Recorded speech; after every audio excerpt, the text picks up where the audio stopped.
来继续是中华鹿港的消息，有游客到一间小食店食蚵仔煎，结果7个人食2道，才点1份的蚵仔煎。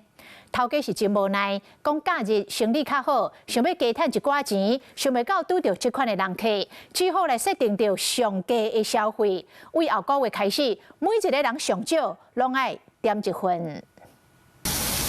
青搁大面蚵仔，搁倒粉浆，卡一粒卵，放挂高丽菜，煎甲赤赤，搁甲酱料淋起哩。蚵仔煎看到有够好食。这是中华鹿港中山路在地摊，不过有游客意思为着要吹冷气，几若个人干那点1份蚵仔煎。太夸张了，说不定后面还有其他的客人在等。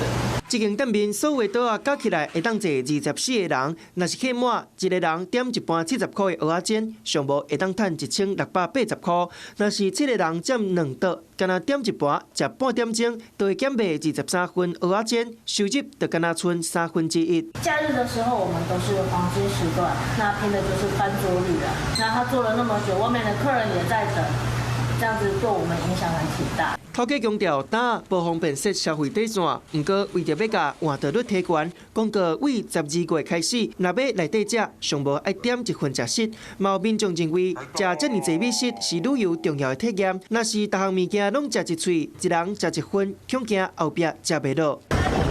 足侪人食1份食食，唔那干那这间天后宫边仔的丸仔汤老店嘛是同款，游客甚至要求免费加汤。加几就变啦，加2-3遍。啊，有时啊假日真正无闲哦。公家要加汤啊，我爱付。头家强调，店仔卡用餐的空间无宽，休困日无用的时阵根本无法度应付。考虑到成本加人力，这个公告无提供刷汤，因那足侪人用餐嘛歹势拒绝，干那其他游客将心比心。Hello， 我是蒋欣梅。想要抢先掌握最及时的新闻资讯吗？赶快订阅、按赞、开启小铃铛，锁定华视新闻 YouTube 频道。